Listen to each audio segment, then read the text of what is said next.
विजयनगर की स्थिति तो आपको पता ही है कि ये हर बात को मुद्दा बना रहे हैं। जो मुलजिम हैं उनके ज्यादातर लोग या उनके रिश्तेदार वो भारतीय जनता पार्टी से के पृष्ठभूमि के लोग हैं।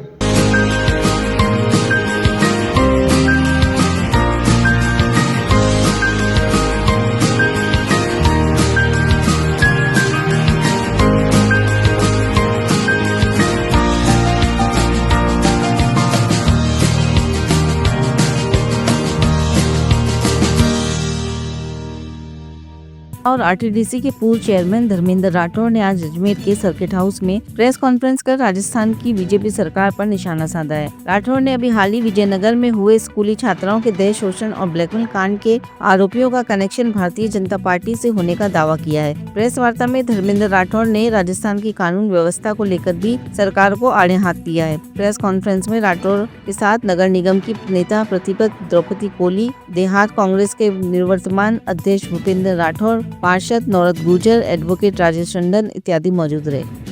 वैसे तो भारतीय जनता पार्टी की भजनलाल जी के मुख्यमंत्री बने 1.25 साल से ज़्यादा हो गया, सरकार उनके नेतृत्व में प्रदेश में चल रही है। 1.25 साल में राजस्थान में ये पर्ची की सरकार, जिसको अब आम राजस्थान का आदमी जान चुका है कि ये सरकार पर्ची की है। डेमोक्रेसी में जिस ढंग से फैसले होने चाहिए वो भारतीय जनता पार्टी और मोदी जी की सरकार ने नहीं कर रही है। ये अनफॉर्चुनेट है। 1.25 साल का जो कार्यकाल है उसमें गिनाने के नाम पे कुछ नहीं है। इसलिए आज हम विशेष एक पॉइंट पे कि जिस कानून व्यवस्था को मुद्दा बना के भारतीय जनता पार्टी की डबल इंजन की सरकार की बात करके सत्ता में आने के बाद में दिन प्रतिदिन पूरे प्रदेश में भी और अजमेर में भी लॉ एंड ऑर्डर की सिचुएशन बहुत अलार्मिंग है, बहुत ही चिंताजनक है, बहुत ही यानी ये कह सकते हो कि आए दिन बलात्कार की घटनाएं, डकैती, हत्याएं, 221 बार राजस्थान की पुलिस की पिटाई हो चुकी है इस 1.25 साल। ये पूरे प्रदेश की घटना है। कितनी रोज हत्याएं हो रही है, डकैती हो रही है, चैन स्नैचिंग हो रही है, अपहरण हो रहा है, छोटी छोटी नाबालिग बच्चों के साथ में रैप हो रहे हैं। ये आपके सामने आप देख रहे हो कि जयपुर में दिन दहाड़े एक व्यापारी को किस ढंग से व्यापारी की पत्नी के साथ में कैसे मारपीट करते हैं, गहने करोड़ों रुपए के ले जाते हैं। और अजमेर में जितने भी अभी एक लेटेस्ट जो वकील साहिबान हैं जाखोटिया जी, उनके ऊपर जानलेवा हमला हुआ है।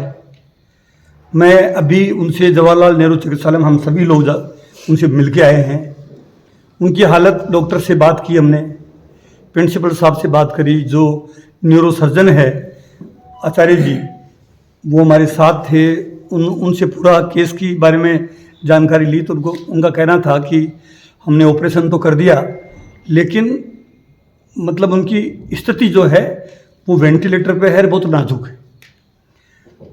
शराब पी के उन पर जानलेवा हमला हुआ, बोतल उनके सर में मारी गई। इतनी गहरी चोट है उनके जो आपके सामने है। चाहे विजयनगर का ब्लैकमेल कांड हो, चाहे नशीराबाद की अभी जो घटना घटी है बड़ी बठियानी गांव में, वो एक घटना हो गई। एक नशीराबाद में ही एक 10वीं की छात्रा जो नाबालिग है उसके साथ छेड़खानी हुई है। भीलवाड़ा में भी ऐसे ही कांड हुए हैं। यानी कहने का तात्पर्य यह कि कानून व्यवस्था की स्थिति राजस्थान में बिल्कुल बिगड़ गई है और कोई धनी दौरी नहीं है।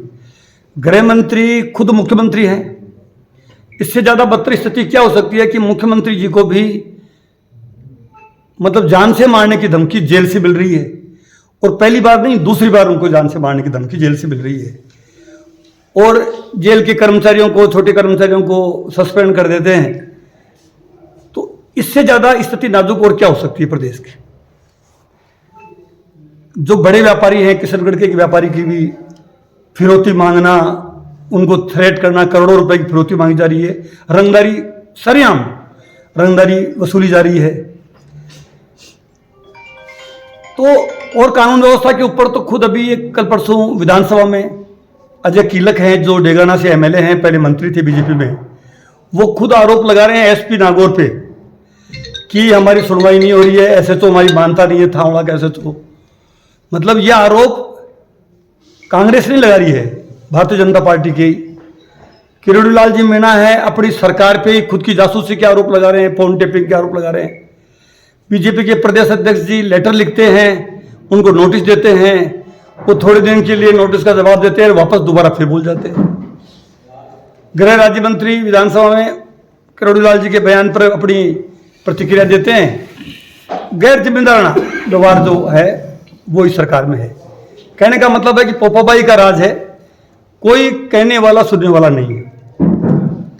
हम आपके माध्यम से ये कह रहे हैं कि जिस कानून व्यवस्था को ये मुद्दा बना के सत्ता में आए, और वो कानून व्यवस्था की इतनी जल्दी, सरकार साल सवा साल तो सरकार का जवानी का होता है, उसमें तो व्यवस्था चाक चौबंद होती है। आए दिन मतलब पुलिस के ऊपर आरोप लग रहे हैं, बजरी माफिया आतंक मचा रखा है, अखबारों की सुर्खियां बढ़ रही है। आप देखिए कि राजस्थान पत्रिका, दैनिक भास्कर, नवज्योति सहित सारे जो लीडिंग पेपर्स है, उनकी सारी हेडलाइंस है वो कानून व्यवस्था को लेकर बनी हुई है। सारी जो चैनल्स हैं, वो चाहे राष्ट्रीय चैनल हो चाहे स्थानीय चैनल हो, वो बेचारे थक गए कानून व्यवस्था की खबरें लगा लगा के। और छोटे चैनल जो यूट्यूबर्स है, वो तो आए दिन मतलब ये खबर चलाते हैं, लेकिन सरकार के जूझ नहीं रहती है। इवन पत्रकारों पे हमले हो रहे हैं, कोई डरी दोरी नहीं है। पत्रकारों के लिए कानून बनने की मांग हो रही है, भाई प्रोटेक्शन एक्ट लाया जाए, कोई बात नहीं हो रही। अब ये खबर राजस्थान पत्रिका की खबर आप देखिए, हमलावरों, सभी हमलावरों, मतलब पूरी मेन पृष्ठ पे सारी खबर जो है, जो मुख्य पृष्ठ है कानून व्यवस्था को लेकर खबरें, अजमेर जिले की खबरें हैं ये।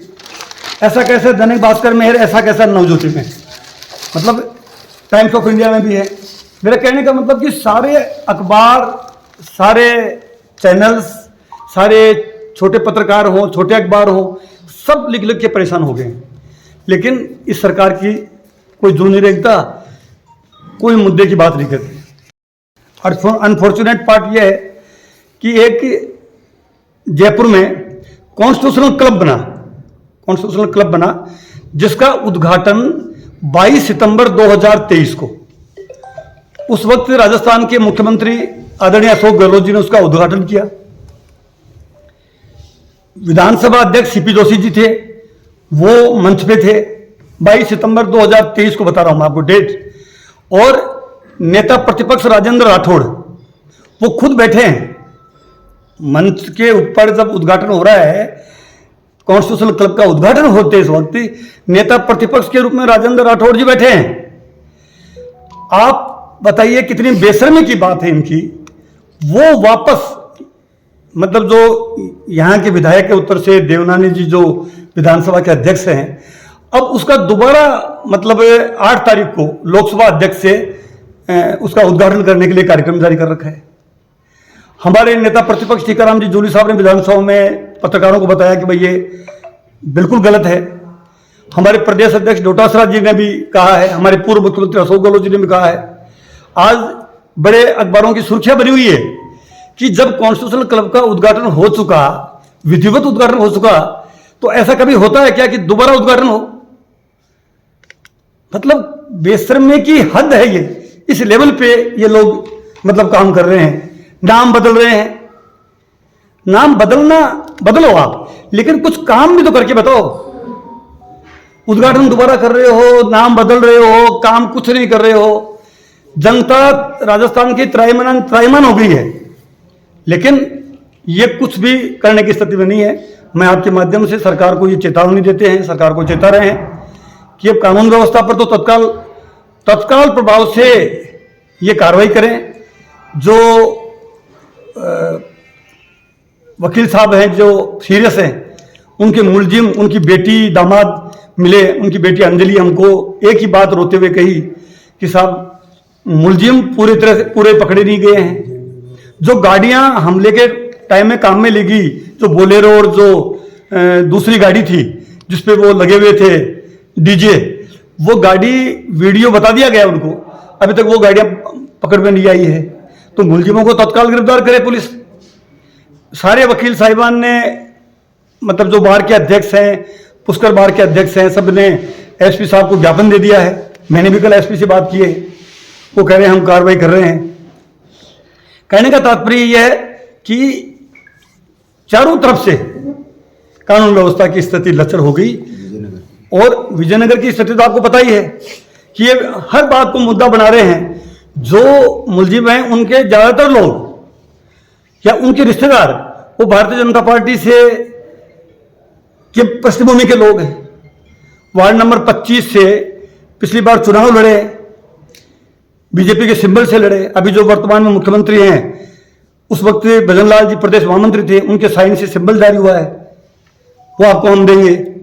तो कहने का तात्पर्य है कि इन्हीं के लोग, और फिर यही लोग आरोप लगा रहे हैं, यही लोग बंद कर रहे हैं। अरे सरकार जब आपकी डबल इंजन की हो गई तो अब कानून व्यवस्था की स्थिति ठीक क्यों नहीं हो रही है? इसको जवाब तो दो कम से कम।